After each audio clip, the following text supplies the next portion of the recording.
Hey, what's up guys? Welcome to Curious Kingdom. Today we are recapping survival Squid Gamey movie House of Nine. In different parts of the city, 9 individuals are abruptly abducted, whether they're in their cars or at work. Shortly after, these 9 people find themselves unconscious within a mysterious house. Lee wakes up on a bed and notices a guy named Albie on the bed beside hers. Curious, she begins to explore. Unfortunately, her attempts to communicate with others go unanswered, so she continues searching. In her exploration, she stumbles upon 2 unconscious men in another room. Feeling puzzled, Lee then heads to the main door in an attempt to open it, but it's firmly locked. She examines the windows, only to find them bricked up. Trying the basement as a last resort, she finds no exit. Frustration mounts, leading Lee into a panic attack, and she collapses. Later, Lee regains consciousness as Father Duffy checks on her, revealing that a total of 9 people are trapped. As they try to comprehend their situation, a mysterious voice from a speaker informs them that they were chosen not for their identities, but for something inherent about them. The voice also reveals that they've been brought together to participate in a game that will test their human character to the extreme.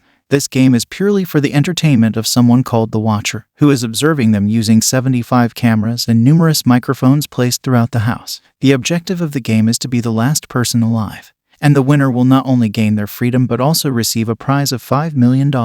After delivering this message, the voice disappears, and the 9 players immediately start arguing. Some believe the game is real, while others are skeptical. The central concern is that 8 of them may die. Suddenly, Jay reveals a gun he had in his pocket, emphasizing the seriousness of the situation since the kidnappers allowed him to keep it. While Jay identifies himself as a cop, some are uneasy about him having a weapon. Albie, due to his personal experiences with corrupt authorities, directs his anger towards Jay. Amid the argument, Francis interrupts to propose that the Watcher's intention might be to have them eliminate each other. This revelation shocks everyone, and Jay agrees with Francis, suggesting that even the survivor might not be safe once the game ends. Jay urges them to collaborate to find an escape and suggests using a heavy dining table to break down the front doors. The group agrees to work together, except for Claire, who remains passive while smoking. Despite their efforts, the door remains unyielding. Jay then attempts to shoot through the bricks, but they prove too thick to penetrate. Later on, the group decides to thoroughly search every corner of the house, hoping to find hidden exits or openings. They believe there must be a way out since they were able to enter in the first place. Jay uncovers an iron bar and uses it to dig into the basement floor, but there's a layer of metal underneath. Albie discovers a wooden square on the ceiling, manages to break it open, but finds it also sealed off. Despite their efforts, including Claire's drinking from the liquor cabinet, they come up empty-handed and return to the living room. The group reprimands Claire for not contributing, and Jay decides to lock up the liquor cabinet to prevent worsening their moods. During a discussion, everyone expresses their unwillingness to resort to violence, but they acknowledge that desperation might drive some to do anything for money. Suddenly, they hear a sound from the kitchen and investigate, finding a dumbwaiter containing food. They're provided with a meager dinner consisting of a piece of chicken and a potato for each person. Seated in the dining room, Duffy offers a blessing for their meal, and they finally introduce themselves properly. The group members reveal their identities. Duffy is a priest, Jay is a cop, Lee is a dancer, Claire is a famous tennis player, Francis is a musician, Cynthia is Francis' stay-at-home wife, Albie is a rapper, Max is a fashion designer, and Shona is a parolee struggling with addiction. Shona's ankle bracelet monitor raises hopes that the police might come looking for her. With the food served, a minor conflict arises as everyone tries to accommodate Lee's vegetarian preference, but Jay swaps his potato to resolve the issue. Albie expresses regret about missing a crucial meeting with a record company due to their current situation. To prove his talent, he delivers an impromptu rap performance that impresses the others. After dinner, they discuss room assignments. With 5 rooms, each with 2 single beds, Duffy will have his own room as a priest, and Francis will stay with his wife. This leaves 6 people to select their roommates by drawing names. Pairs are formed, Jay with Lee, Claire with Shona, and Max with Albie. As they settle into their rooms, a conflict ensues when Claire catches Shona going through her belongings, resulting in an unnecessary argument. Albie practices his rap skills in bed, and Max worries about having only one outfit for their stay, taking care to hang his jacket neatly. Duffy spends some time in prayer, while Lee and Jay engage in conversation, sharing details about their lives. Francis confides in Cynthia about the allure of the money prize, leaving her astonished that he's even considering it. As hours pass and everyone sleeps, a sudden attack on Jay jolts the group awake in the middle of the night. Despite a struggle, the intruder manages to escape when Jay reaches for his gun. Due to the darkness, they can't identify the assailant. This incident sparks another round of arguments and finger-pointing among the players, leading to baseless accusations and a growing distrust among them. Suspicions fall heavily on Albie due to his prior conflict with Jay, with comments taking on a discriminatory tone. Duffy intervenes to restore calm and sends everyone back to their rooms. The following morning, the players gather in the living room and notice that the temperature is rapidly rising. Another heated argument ensues, nearly turning physical. The noise outside prompts them to believe that the police might be responding to Shona's bracelet monitor. Rushing to the front door, they make a scene, but the external noises fade, leaving them disheartened. This incident shatters their remaining hope, and most of the group except for Duffy, Lee, and Jay turn to drinking as a way to cope. Music plays, and dancing ensues.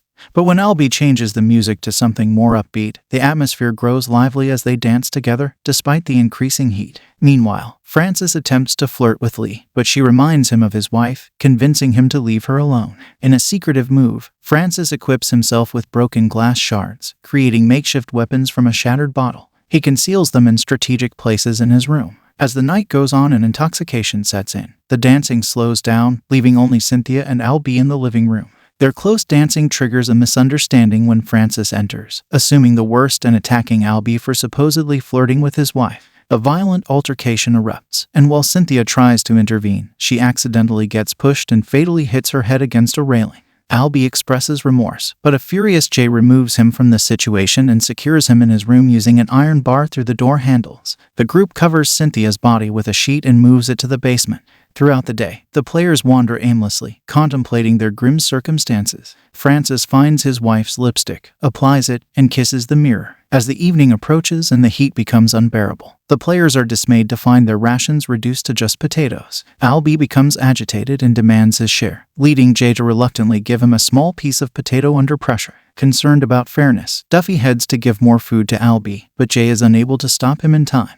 Albie breaks out of his room, attacking Jay brutally with the iron bar, causing severe injuries. Jay passes away, handing his gun to Duffy as his final act. His body joins Cynthia's in the basement. The next meal brings extra food and wine with a note praising their good work as a reward for the killings. Only Lee and Duffy eat together in the dining room, as paranoia has driven the others to eat alone. Francis offers a portion to Albie as a gesture of understanding and forgives him for Cynthia's accidental death. Later, Lee and Duffy discover Albie's lifeless body hanging from the ceiling, suspended by Max's scarf. This revelation sparks another argument among the group, with suspicion falling on Francis for potentially seeking vengeance. Francis suggests Albie might have taken his own life but tries to shift the blame onto Max due to the scarf. Duffy intervenes once again, ending the pointless brawl. The group disperses, each individual retreating in different directions due to mutual distrust. Duffy and Lee move Albie's body to the basement, while Francis continues using the lipstick in solitude, indicating his deteriorating mental state. In due course, a conflict erupts between Claire and Shona as Shona is found touching Claire's belongings. The situation escalates rapidly into physical violence, with slapping and further tension arising. Amidst the tension, Shona steps away to smoke a cigarette, and during her absence, Claire seizes a corkscrew and stabs her. In a separate room, Lee is washing her face when Francis suddenly enters. Without hesitation, he tears the light fixture from the wall and immerses it in a sink full of water, causing an electrical shock that sends Lee collapsing to the floor. Meanwhile, Duffy approaches Max, conveying his trust in him and Lee and proposing collaboration for survival. Max, driven by greed, demands more food portions in exchange, but Duffy declines, emphasizing fairness to all. Max ignores the warning and attempts to steal a large portion, prompting Duffy to draw the gun and force him to drop the food. While Duffy guides Max through the corridor, they stumble upon Shona's lifeless body. Max rushes back to the kitchen, and Claire tries to justify her actions to Duffy as self-defense. Despite her explanation, Duffy insists on separating her from the scene. As they pass by Lee's bedroom, they discover her apparently deceased as well. While Duffy administers a blessing, Claire seizes the opportunity to escape. Francis appears and pretends to be surprised by Lee's death, but Duffy discerns his deception and raises his gun. Struggling to pull the trigger, Duffy's hesitation allows Francis to mock him and demand the gun. Faced with limited choices, Duffy shoots Francis, hitting him in the stomach. Concurrently, it becomes apparent that Lee is still alive and regaining consciousness. Exiting her room, she witnesses Duffy shooting Francis. In her attempt to hide in another room, she accidentally knocks over the toilet lid, revealing the concealed glass shards. In the kitchen, Claire enters to get some food but is startled by Max's presence. Max offers her food in exchange for something of hers, suggesting something inappropriate with his belt. However, he removes the belt and uses it to choke Claire. Duffy arrives and pleads with Max to release her, but Max remains unyielding. In response, Duffy shoots Max. At that moment, Francis arrives and uses a hidden glass shard he had placed above the door to stab Duffy in the back.